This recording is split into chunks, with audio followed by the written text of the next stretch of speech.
Bienvenue dans cet épisode 7 de la programmation Arduino pour débutants. Aujourd'hui, on va parler de sous-programmes ou subroutines et de fonctions. En particulier, à quoi ça sert et quelle différence il y a entre les deux. Alors je précise une chose, c'est que les exemples que j'ai mis dans le code source n'ont aucun sens fonctionnel. C'est simplement pour illustrer les mécanismes qui vont nous permettre de structurer notre code plus tard. Là, on a un morceau de code dans lequel on a déclaré trois variables, A, B et C, de type flottant, et une variable pour stocker le résultat d'un calcul qui s'appelle résultat calcul ABC. Dans notre code, on commence par donner des valeurs, peu importe, à ces trois variables, et on stocke dans résultat calcul ABC le résultat de cette formule-là. C'est-à-dire, j'incrémente A de 1, A++, ça veut dire A plus 1, j'ajoute B moins 1, B moins moins, j'ai décrémenté, j'ajoute C et je divise par 325. Et un petit peu plus loin dans le code, qui n'a absolument aucun sens, on modifie la valeur de B, on fait exactement la même chose. On fait A++, plus B moins moins plus C divisé par 325. Et il y a encore un autre endroit où on modifie B et on applique exactement la même chose. Ça serait quand même sympa si on pouvait écrire ça une seule fois à un seul endroit au cas où on ait besoin de le modifier, par exemple, si la formule n'est pas bonne. Là, on a une deuxième version du même programme, on a toujours notre variable ABC, et on a une variable pour le résultat du calcul qui s'appelle résultat calcul ABC. Et la première chose qu'on a modifiée, c'est qu'en fait, la ligne, les instructions en fait, qui étaient répétées plusieurs fois, on les a groupées à l'intérieur d'un bloc. Donc là, je suis sur la parenthèse ouvrante et on a la parenthèse fermante du bloc. Alors, il faut bien comprendre qu'ici, au lieu d'avoir une ligne, on pourra avoir 653 000 lignes de code. Ça marcherait de la même manière. Et ce bloc, je lui ai donné un nom. Il s'appelle calcul ABC. Alors, les parenthèses et le void, on en parlera plus tard. Pour l'instant, on mémorise que l'ensemble des lignes qui sont ici, une seule pour le moment, s'appelle calcul ABC. Et donc ça, je vais pouvoir l'utiliser dans mon programme. C'est le même que tout à l'heure. J'ai donné des valeurs à A, B et C. Et simplement ici, ce que je fais, c'est que je dis j'appelle calcul ABC. Ça, c'est le même programme que tout à l'heure. J'appelle à nouveau calcul ABC. J'appelle à nouveau calcul ABC. Ce qui va se passer, c'est que quand je vais arriver ici, le compilateur va générer un saut, va générer un goto à cet endroit-là. On va exécuter ce qu'il y a ici. On va arriver ici à la fin. Et on va revenir juste après. Ici, il va se passer la même chose. J'appelle calcul ABC. Je vais faire un goto ici. Je vais exécuter ce qu'il y a là-dedans. Et je vais revenir. Mais je ne vais pas revenir au même endroit. Je ne vais pas revenir ici. Je vais revenir juste après l'appel de calcul ABC. La même chose pour le troisième appel. Donc ça nous permet de grouper sous un nom unique à un seul endroit un ensemble de lignes de programmation qu'on va pouvoir appeler de différents endroits du programme en ayant écrit une seule fois. Un sous-programme, ça permet bêtement d'écrire à un seul endroit la même séquence d'instructions. Alors, on peut l'utiliser depuis plusieurs endroits différents, on peut l'appeler depuis plusieurs endroits différents, on l'appelle par son nom, on lui donne un nom. L'intérêt, c'est qu'en cas de modification dans la séquence d'instructions, on va corriger le code qu'à un seul endroit, et ça continuera de fonctionner partout où on l'a appelé.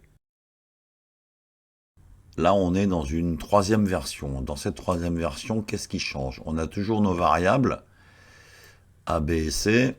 On a toujours une autre variable pour stocker le résultat du calcul. Mais on a modifié notre sous-programme, notre subroutine, qui s'appelle toujours calcul ABC. Et entre les parenthèses, de là à là, on a indiqué, on a précisé que cette subroutine, alors c'est plus une subroutine, ça commence à être une fonction, on va lui transmettre trois valeurs différentes, que moi j'ai appelées ici valeur 1, valeur 2 et valeur 3, en précisant qu'elles étaient de type float à chaque fois. Donc on a float valeur 1, une virgule, premier paramètre ou premier argument, ça s'appelle comme on veut, suivi d'un deuxième paramètre ou d'un deuxième argument qui s'appelle valeur 2 et qui est de type float, suivi d'un troisième qui s'appelle valeur 3 et qui est de type float. Et dans le calcul, on n'a plus utilisé A++, plus B-, plus C, on a dit valeur 1, c'est-à-dire ce que j'ai reçu en premier paramètre, je fais un plus, valeur 2, ce que j'ai reçu en deuxième ordre, je fais un moins, j'additionne les deux, et j'additionne à la fin ce que j'ai reçu dans la troisième valeur qui s'appelle valeur 3, et je divise par 3,56. Le résultat de tout ça, je continue à le ranger dans une variable qui s'appelle résultat calcul, alors ABC ça n'a plus de sens, mais qui est la variable qu'on a déclarée au départ et qui sert à stocker le résultat de ce calcul. Ce qui est important ici, c'est que on ne travaille plus avec A, B et C, les trois variables qu'on a définies, donc on est capable de utiliser ça de manière beaucoup plus générale. Ce qu'on va faire ici, c'est le même programme, je continue à mettre des valeurs dans A, B et C, et j'appelle cette fonction, parce que maintenant c'est devenu une fonction, en lui disant « Mets-moi dans résultat calcul ABC ce qui se passe quand je te transmets la valeur de A, la valeur de la variable B et la valeur de la variable C. » Un peu plus loin, c'est toujours le même programme. Je vais appeler la même fonction en lui disant « Mets-moi dans résultat calcul ABC ce qui se passe quand je t'ai transmis en valeur une constante, 17, et le contenu de la variable B en deuxième position, et le contenu de la variable C en troisième position. » Et je peux aussi appeler cette même fonction, calcul ABC, en lui disant « Mets-moi dans résultat calcul ABC ce qui se passe quand je t'ai transmis trois constantes, 11.1, 185 et 0,0001. » L'intérêt du passage de paramètres, c'est qu'en fait, on va rendre notre sous-programme, notre fonction, beaucoup plus générique. On va pouvoir l'appeler à tous les endroits où on en aura besoin, sans forcément que ça dépende de ces trois variables-là. On va lui donner à chaque fois, on va lui indiquer à chaque fois sur quels éléments elle doit baser son calcul. Ici, on a fait une modification dans la définition de la fonction. Si vous vous rappelez, dans la version d'avant, là on avait marqué void. Void, ça veut dire nul, inexistant, néant, zéro, c'est-à-dire rien. Là, on a indiqué float. Ce qu'on vient de préciser ici, c'est que cette fonction qui s'appelle calcul ABC, c'est la même avec ces trois arguments, elle est conçue pour renvoyer à celui qui l'a appelé un résultat de type float, donc un nombre à virgule flottant. La modification qu'on a faite dans la fonction elle-même, c'est qu'avant, le résultat du calcul, qui était ici, on le stockait dans une variable qu'on avait déclarée tout en haut du programme, qui était une variable globale. Ici, on indique simplement return, ça veut dire deux choses. Le return, ça veut dire on va arrêter l'exécution de la fonction, donc on va repartir à l'endroit où on nous avait appelé, mais on va renvoyer une valeur flottante qui est le résultat de ça. Donc la façon dont on va pouvoir l'utiliser maintenant, qu'est-ce que ça change? J'ai toujours en haut mes trois variables ABC qui servent à rien mais qui sont là depuis le début. On a supprimé la variable globale qui recevait systématiquement le résultat de la fonction calcul ABC. Et à la place, j'ai déclaré deux variables de type flottant qui s'appellent résultat du calcul 1, résultat du calcul 2. Maintenant, on est toujours dans le même code que précédemment.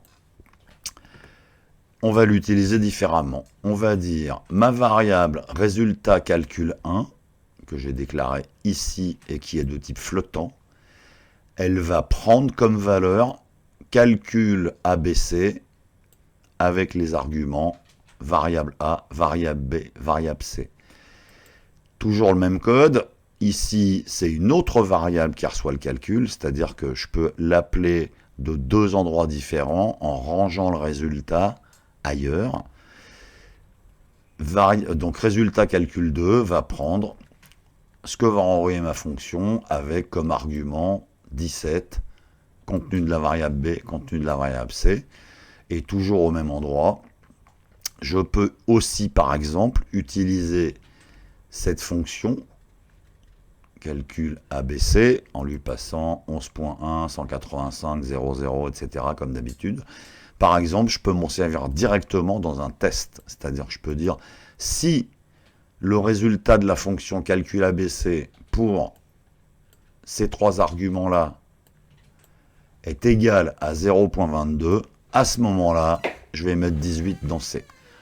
Encore une fois, le programme n'a aucun sens fonctionnel, c'est simplement pour illustrer le principe de fonctionnement. Alors, en résumé, une fonction, c'est quoi? C'est un morceau de code, c'est un bout de ligne de programme. Vous mettez dedans ce que vous voulez, que l'on peut utiliser depuis plusieurs endroits différents, qu'on peut appeler depuis n'importe quel endroit dans notre programme principal, ou depuis une autre fonction, ou depuis un sous-programme. C'est un morceau de code à qui on peut transmettre des valeurs. On va pouvoir lui indiquer à partir de quelle valeur elle doit faire son traitement ou son calcul. Et surtout, le plus important, c'est un morceau de code qui va renvoyer, qui va retourner une valeur à celui qui l'a appelé, qui en fera ce qu'il veut. C'est-à-dire que cette valeur, en fait, ça peut être un nombre, ça peut être une chaîne de caractères, ça peut être un booléen, vrai, faux, etc. Et c'est celui qui a appelé la fonction qui va déterminer, en fonction de ce résultat, de cette valeur retournée, qu'est-ce qu'on doit faire. Dans cet épisode, on a vu, et j'espère que vous avez compris, pour ceux qui ne savaient pas ce que c'était, l'intérêt des fonctions. Maintenant, ces fonctions, on peut les utiliser de plein de manières différentes. On peut s'en servir pour faire des calculs, comme ce qu'on a fait dans les exemples qu'on a vus. C'est-à-dire utiliser la fonction au sens d'une fonction mathématique. Je lui passe des valeurs, elle fait un calcul, elle me renvoie une valeur. Une fonction, ça peut aussi s'utiliser pour décomposer, découper, simplifier le code d'un programme qu'on doit écrire en l'organisant en blocs qui remplissent chacun un rôle. Qu'est-ce que ce bloc rend comme service? Qui va pouvoir l'appeler? Qu'est-ce que je vais lui renvoyer comme information? Ça fera l'objet d'une autre vidéo. On va attaquer, et ça sera probablement la dernière, ce qu'on appelle la programmation structurée. On n'est pas obligé d'en faire, mais on va dire c'est un peu recommandé. D'autre part, dans les exemples, j'ai employé à quelques reprises les termes de variable globale et variable locale.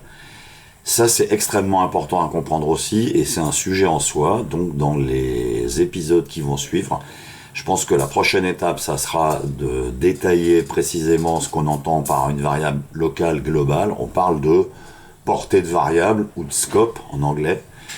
Et puis, on continuera sur la programmation structurée. En tout cas, merci. Alors, vous êtes très peu nombreux à suivre cette séquence de vidéos, c'est pas grave. Si j'ai pu aider quelques-uns d'entre vous, c'est toujours ça de gagner. Joyeux Noël, puisqu'on n'est pas loin. Et puis à la prochaine.